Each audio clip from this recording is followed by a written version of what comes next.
श्री शिवाय नमस्तुभयम। दोस्तों, जैसा कि आप सभी लोग जानते हैं कि 21 दिसंबर 2025 यानी रविवार को पड़ रही है पौष महीने की शुक्ल पक्ष द्वितीया तिथि और चंद्र दर्शन, जो बहुत ही खास है। और दोस्तों, ये वो द्वितीया है जो कि पौष महीने में रविवार को पड़ रही है। दोस्तों, इसी दिन किया जाने वाला पंडित जी द्वारा बताया गया एक लाल फूल और एक सफेद फूल वाले उपाय आप लोगों को जरूर करना चाहिए, क्योंकि दोस्तों ये एक ऐसा उपाय है जो कि हर दिन नहीं किया जाता।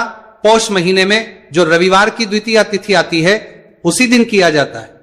अगर आप लोगों ने इस उपाय को नहीं किया है या किसी कारणवश नहीं कर पाए हो तो इस पौष रविवार द्वितीया तिथि के दिन इस उपाय से मत चूकना। दोस्तों देखिए, ये दिन इतना खास होता है, इतना महत्वपूर्ण होता है। देखा गया है कभी कभी बड़े बड़े पूजा पाठ अनुष्ठान से जो मनोकामना पूर्ण नहीं होती है, वह पौष रविवार के दिन एक छोटे से करने से ही आपकी मनोकामना पूर्ण हो जाती है। और बहुत सारे लोगों ने इस उपाय को किया भी है और उनको इस उपाय को करने का फल भी जरूर मिला है। अगर आप लोग भी इस उपाय को इस रविवार के दिन करना चाहते हैं तो आप इस उपाय को पहले अच्छे से समझ लेना, सुन लेना, उसके बाद करना। आपको इस उपाय का फल जरूर मिलेगा, आपकी सभी मनोकामनाएं पूरी हो जाएंगी। दोस्तों, हम आपको यहां पर बता दें कि ये जो एक लाल फूल और एक सफेद फूल वाले उपाय है, ये उपाय पंडित जी ने अपनी अभी की सीहोर की कथा में ही बताया है। उपाय को करने से आपके घर में चाहे किसी भी प्रकार की दुहक और समस्या क्यों ना चल रही हो, आपको उसका कारण भी नहीं पता है कि भाई ये समस्या किस कारण से चल रही है। उसका कुछ भी कारण हो सकता है, जैसे पितृदोष हो सकता है, काल सर्प दोष हो सकता है, या किसी भी तरह का मंगल दोष भी हो सकता है, और भी बहुत तरह के दोष होते हैं, कुछ भी हो सकता है। पर आपको इस उपाय को करने के लिए अपने दोष को पता लगाने की भी जरूरत है। आपके घर में किस कारण से इतनी दुख और परेशानी आ रही है वो भी आपको पता लगाने की जरूरत नहीं है। बस रविवार को द्वितीया तिथि के दिन इस उपाय को कर लेना है, क्योंकि इसी एकमात्र उपाय को करने से आपके पूरे घर परिवार में सुख और शांति हो जाएगी। आपके घर में अच्छे अच्छे काम होने लगेंगे। आपकी जो भी मनोकामना होगी वो भी धीरे धीरे करके पूर्ण होना शुरू हो जाएगी।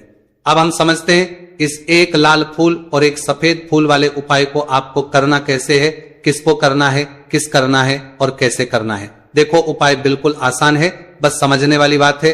ध्यान से समझिए, उसके बाद ही आप लोग जो है इस उपाय को जरूर कीजिएगा। सबसे पहली चीज हम लोग ये समझते हैं कि इस एक लाल फूल और एक सफेद फूल वाले उपाय को इस आने वाली रविवार द्वितीया तिथि के दिन किसको करना है। तो देखिए, इस उपाय को घर के सभी सदस्यों को करने की बिल्कुल भी जरूरत नहीं है। घर में से कोई एक मुख्य बड़ा सदस्य इस उपाय को करेगा तो उस घर परिवार के सभी सदस्यों को इस उपाय को करने का फल मिल जाएगा। पर वो बड़ा सदस्य कौन होगा, कौन व्यक्ति इस उपाय को करेगा, तो यहां पर देखिए हम आपको बता दें, घर की जो बड़ी माताएं बहनें होंगी, घर की बड़ी माताओं बहनों में से कोई भी एक माता बहन इस वाले उपाय को कर सकती है। अपने पूरे घर परिवार के लिए घर में सभी सदस्यों को इस उपाय को करने की जरूरत नहीं है।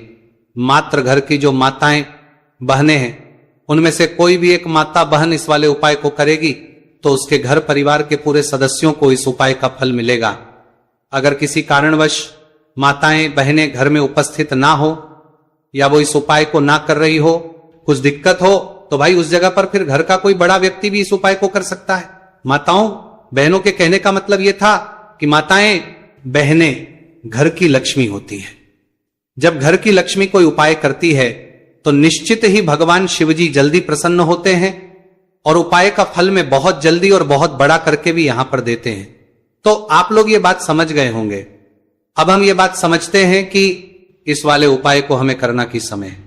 एक लाल फूल और एक सफेद फूल वाले उपाय को हमें द्वितीया तिथि के दिन करना की समय है। तो देखिए, इस उपाय को करने का जो समय है, सुबह का समय भी है और शाम का समय भी है। अब देखिए, यहां पर हम मुख्य रूप से सुबह का समय नहीं बोलेंगे, क्योंकि देखिए ये जो द्वितीया तिथि है, और आप सभी लोग जानते हैं रविवार द्वितीया तिथि के दिन का प्रदोष काल का मतलब शाम का जो समय होता है ना, इस दिन भगवान शिव जी का सबसे प्रिय दिन होता है। तो आप लोग इसे एक लाल फूल एक सफेद फूल वाले उपाय को सुबह के समय भी कर सकते हो और शाम के समय प्रदोष काल में भी कर सकते हो। सुबह के समय अगर कर रहे हो तो 10 या फिर 11 बजे तक भी अगर उपाय करोगे तो भी आपको उपाय का फल मिलेगा। वही अगर शाम के समय कर रहे हो तो इस दिन जरूर शाम के समय का ध्यान रखना कि शाम के 6 बजे से लेकर 7 बजे के बीच में अगर आप इस उपाय को कर सकते हो तो बिल्कुल कर लेना, पूरी कोशिश करना। पर अगर किसी कारणवश इस समय के बीच में ना कर पाओ तो रात 8 बजे तक भी अगर आप उपाय को करोगे तो आपको उपाय का फल जरूर मिलेगा। ये बात आपको समझ आ गई कि आप इस उपाय को सुबह और शाम दोनों समय कर सकते हो। मतलब करना आपको एक ही समय है, घर में से किसी एक ही बड़े व्यक्ति को करना है, एक ही बार इस उपाय को करना है, दोनों समय नहीं करना है। आपको जो समय अच्छा लगे आप उस समय पर इस वाले उपाय को कर सकते हैं। तो चलिए जानते हैं इन विशेष उपायों के बारे में। लेकिन उससे पहले जो भी मेरे भाई मेरी प्यारी बहनें आज चैनल पर पहली बार आए हैं या मेरी आवाज आज पहली बार सुन रहे हैं, अगर आप भी महादेव के सच्चे भक्त हैं तो वीडियो को लाइक और चैनल को सब्सक्राइब जरूर कर लें और कमेंट बॉक्स में लिखें हर हर महादेव। देखो, अब सबसे पहली बात आती है कि इस उपाय को हमें करना किस लिए। जैसा कि हमने अभी आपसे बोला कि इस उपाय को करने के बाद आपके जीवन में बहुत सारी खुशियां आएंगी, आपकी मनोकामनाएं पूर्ण होंगी, आपकी धन की समस्या दूर होगी, आपकी पैसों की समस्या दूर होगी। अब देखिए, अगर आप लोग सोच रहे हो कि भाई हमें अपना घर बनाना है पर घर बनाने के लिए पैसा नहीं है, हमें गाड़ी लेना है पर गाड़ी लेने के लिए पैसा नहीं है, हमें जमीन लेना है पर जमीन के लिए पैसों की कमी पड़ रही है, अगर ऐसी ही दिक्कत परेशानी या किसी भी तरह की धन से जुड़ी हुई समस्या या पैसों से जुड़ी हुई समस्या अगर आपके जीवन में चल रही है तो ये उपाय निश्चित ही आपके जीवन में बहुत सारे फल ला कर दे सकता है। इसीलिए अगर आपके घर में बहुत ज्यादा दिक्कत समस्या परेशानी चल रही है, धन से जुड़ी हुई, पैसों से जुड़ी हुई, धन की बहुत ज्यादा कमी आ रही है, पैसों की आवक नहीं हो रही है, तो भाई आप लोगों को इस वाले उपाय को जरूर करना चाहिए। घर में से किसी एक भी भागते व्यक्ति को अब इस उपाय में करना क्या है वो सबसे पहले हम लोग जान लेते हैं। उपाय की सामग्री हम लोग सबसे पहले जानते हैं कि इस उपाय में किस किस चीज की आवश्यकता पड़ेगी। तो देखिए, उपाय का नाम तो एक लाल फूल और एक सफेद फूल वाला उपाय है, पर इस उपाय में कुल मिलाकर 4 सामग्री हमें लगने वाली, जो कि पंडित जी ने खुद सीहोर वाली कथा में बताया है। और जो हम आपको उपाय बताते हैं वो पंडित जी द्वारा बताए गए होते हैं, अलग से हम कुछ भी नहीं बताते हैं। तो यहां पर हम लोग समझते हैं कि इस उपाय की सामग्री क्या है। तो देखो, उपाय की जो सामग्री है वो 4 सामग्री है, जिसमें से सबसे पहली सामग्री है एक बेलपत्र। देखो, बेलपत्र क्या होती है?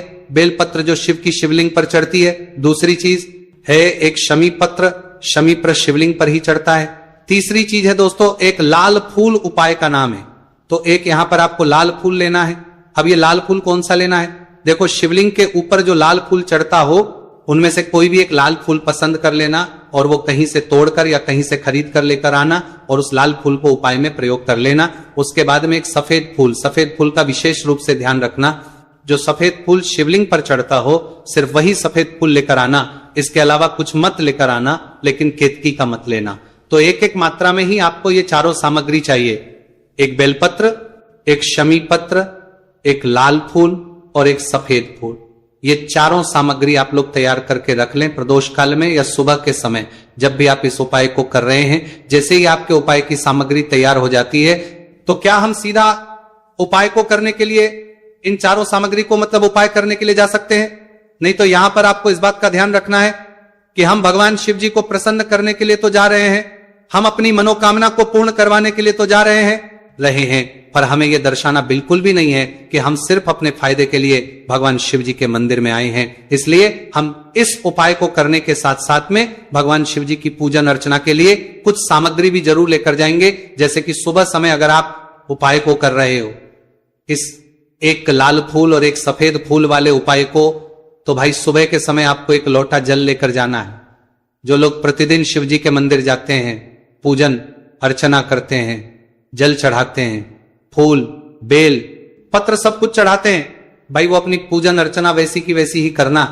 बाकी जो सिर्फ उपाय को करने के लिए जा रहा है, जो कुछ भी लेकर नहीं जा रहा है, उसे कम से कम एक लोटा जल अपने घर से भरकर लेकर जाना, अगर आप उपाय को कर रहे हो, है ना। क्योंकि इस वाले उपाय को आप भगवान शिव जी की पूजन अर्चना करने के बाद ही करना। वहीं अगर बात करें शाम के समय की, अगर कोई व्यक्ति शाम के समय प्रदोष काल में इस वाले उपाय को कर रहा है तो भाई आपको मात्र एक घी का दीपक तैयार करना है। ये बात हम हमेशा बोलते हैं, शाम के समय प्रदोष काल में कोई कर रहे हो ना, तो दीपक का विशेष महत्व होता है। रविवार द्वितीया तिथि दिन का प्रदोष काल में जो भी व्यक्ति दीपक जलाता है ना भगवान शिव जी के मंदिर में, भाई उसके जीवन से सारी दुख और परेशानियां भी दूर होती है। तो भाई इस दिन दीपक का विशेष रूप से ध्यान रखना आप लोग। अगर आप इस उपाय को शाम के समय प्रदोष काल में कर रहे हो, है ना, ये जो दीपक आप लोगे ये आटे का लोगे, जो आटा आप गूंद दोगे उसके अंदर कुछ भी मत डालना, मात्र साधा आटा लगाकर उसे तैयार कर लेना और एक मीडियम साइज का दीपक तैयार कर लेना। दीपक ना ज्यादा छोटा हो ना ज्यादा बड़ा हो, है ना। उसके बाद में दीपक आपका तैयार हो जाए तो इसके अंदर जो बत्ती रखोगे वो गोल बत्ती रखोगे। देखो गोल बत्ती भी दो तरह की होगी, एक बाजार की और एक घर वाली। तो कोशिश करना अपने घर में जो रुई रखी हुई है उस रुई से आप लोग एक गोल बत्ती अपने ही हाथों से बनाओ। उपाय का फल अच्छा मिलता है। भगवान शिव जी जल्दी प्रसन्न होते हैं। जब हम किसी भी उपाय को अपने हाथों से परिश्रम करके तैयार करते हैं तो आपको उस दीपक के अंदर एक गोल बत्ती रख देनी है। इसके अंदर जो चीज आप लोग डालोगे वो डालोगे शुद्ध देसी गाय का घी। इस बात का विशेष रूप से ध्यान रखना, शुद्ध देसी गाय का घी ही डालना है, तेल वगैरह नहीं। आज के दिन तो मत डालना, रविवार द्वितीया तिथि के दिन, क्योंकि भगवान शिव जी का सबसे प्रिय दिन और प्रिय समय पर हम लोग इस वाले उपाय को कर रहे हैं। तो थोड़ा सा शुद्ध गाय का घी इतना डालना कि वो दीपक कुछ समय तक चल सके। न बाजार वाला मिलावटी घी डालना, न भैंस का घी डालना, शुद्ध देसी गाय का घी। आपको ढूंढने में थोड़ी मतलब मेहनत लगेगी और महंगा भी मिलेगा, पर गाय के घी से भगवान शिव जी प्रसन्न होते हैं और उसी शुद्ध देसी गाय के घी से घर में बरकत भी बनी रहती है और हमारे घर में सुख शांति भी बनी रहती है। इसलिए इस शुद्ध देसी गाय का घी अपने घर में हमेशा रखा करो। वो भगवान शिव जी के कार्यों में भी उपयोग में आता है और उपायों में भी हम लोग प्रयोग कर सकते हैं। तो यहां पर आपकी सारी तैयारियां हो चुकी है। उपाय को करते समय शुद्धता का विशेष रूप से ध्यान रखिएगा। सुबह कर रहे हो तो भाई सुबह तो आपको स्नान करना ही करना है। बाकी शाम को कर रहे हो तो शाम को मात्र हाथ मुंह धोकर भी आप लोग इस वाले उपाय को कर सकते हो, कोई दिक्कत वाली बात नहीं है भाई। उपाय की पूरी सामग्री तैयार कर और पूजन सामग्री लेकर आपको भगवान शिव जी के मंदिर पहुंचना है, जो आपके घर के पास में हो, जहां पर शिवलिंग विराजित हो, शिवालय हो, वहां पर आप लोगों को पहुंचना है। और जैसे ही आप भगवान शिव जी के मंदिर में पहुंचते हो वहां जाकर ही उपाय शुरू नहीं करना है। पहले आपको भगवान शिव जी की पूजन अर्चना करना है। पूजन अर्चना कैसे करोगे? सुबह के समय गए हो तो एक लोटा जल वगैरह जो भी पूजन सामग्री लेकर गए हो उससे पहले पूजन सामग्री आप लोग मतलब पूजन भगवान शिव जी की कर लो।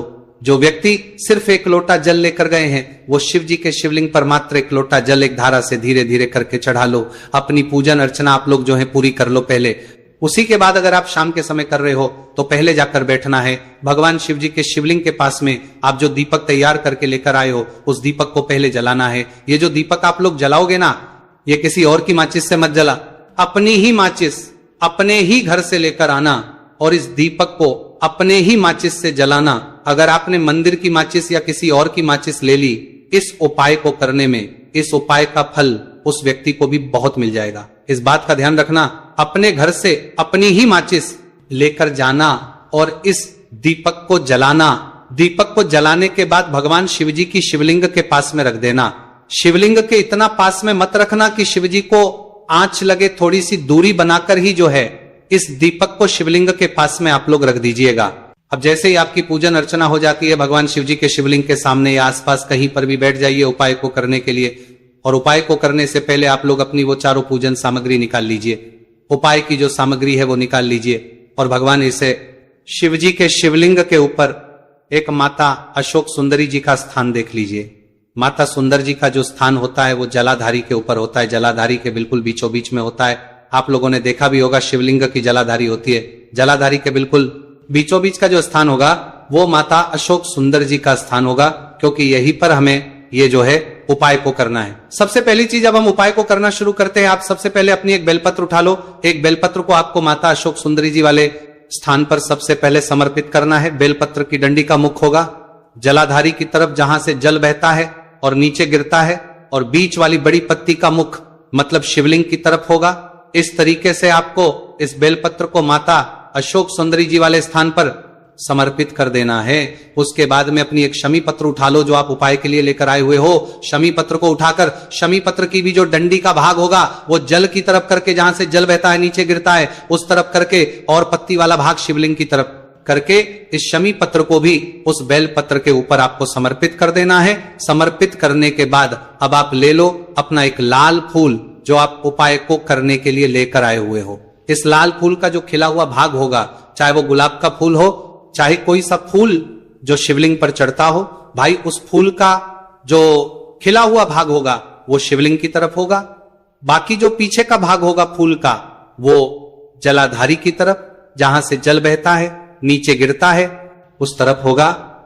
और आखिरी में आपका जो एक सफेद फूल बचा हुआ है, इस सफेद फूल को भी आपको लेना है और सफेद फूल का जो खिला हुआ भाग होगा वो शिवलिंग की तरफ होगा, जहां पर शिवलिंग रखा हुआ है उस तरफ होगा, और डंडी का भाग जलाधारी के पीछे की तरफ हो जाएगा। मतलब जो जहां से जल बहता है और नीचे गिरता है, जब आप एक बेलपत्र, एक शमी पत्र और एक लाल फूल, एक सफेद फूल चढ़ा रहे हो तो उस समय आप लोगों को कांता भगवान या कांता चक्र का नाम लेते हुए ही जो है इस उपाय को करना है, और भगवान शिव जी और नारायण जी का स्मरण करते हुए ही इस उपाय को आपको करना है। तो जब भी आप एक बेलपत्र, एक शमी पत्र, एक लाल फूल और एक कमी हो रही है, जो भी दुख और समस्या परेशानी चल रही हो आपको अपनी, वो दुख और जो है भगवान शिव जी से उपाय को पूरा करने के बाद वहीं पर पास में बैठकर बोल देना है, हाथ जोड़ के आंखें बंद करके अपनी परेशानी और श्री शिवाय नमस्तु भयम का जाप करना है। दोस्तों, आज हमने इस वीडियो में कुछ उपाय बताए हैं जो